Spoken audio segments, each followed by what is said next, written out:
Саламатсыздар ма, құрметті әріптестер, білім алушылар және оқырмандар.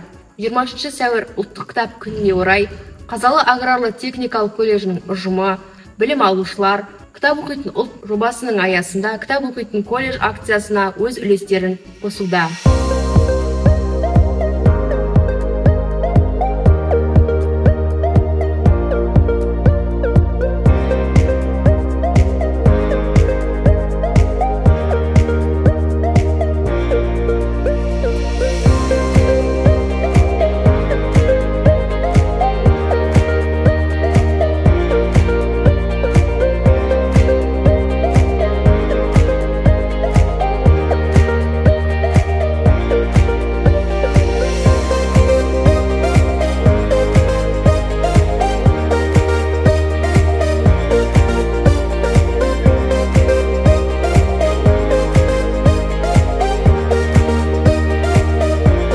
Абай Құнанбаевтың кітабы түсі, оның ішінде малға достың мұңы жоқ. Малға достың мұңы жоқ, малдан басқа, аларыңа шама жоқ алдан басқа. Табысыңа табынып, қалтаң қағып, тойғанынан қалғанын берші алашқа. Мал жияды, мақтанын білдірмекке, көзге шығып малменен сүйдірмекке. Өзі шышқа, өзгені итте бойла, сорпа сумен сүйікпен сүйдірмекке. Ақылды деп, арлы деп, ақпейіл деп, мақтамайды ешкімде бүгінде көп.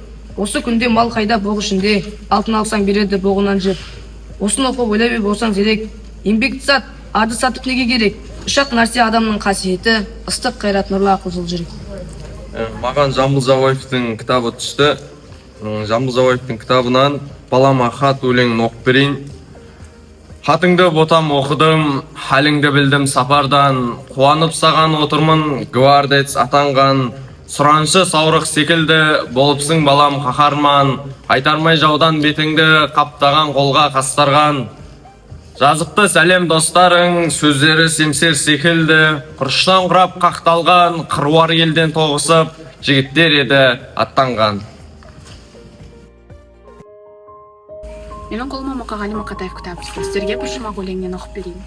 Мен сені ұнатамын дегенменен, басқадан көрмегенді сенен көрем.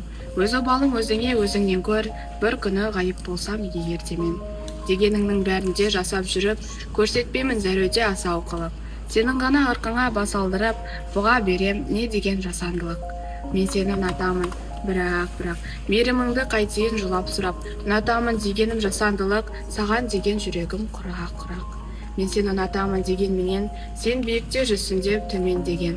Кім екен мен өзіңе дуалаған, о доба, мен нағылған өлерменен.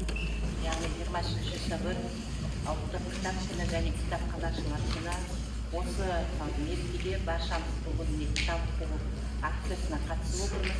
Менің бүгін қолыма Яхия Сеңгелдиннің Қақан романын оқу берді. Сондықтан балалар қазақтың сөз өнерінің әлемдік деңгейге қосқан осы тарихи туындыны сіздерге оқуға шақырамын.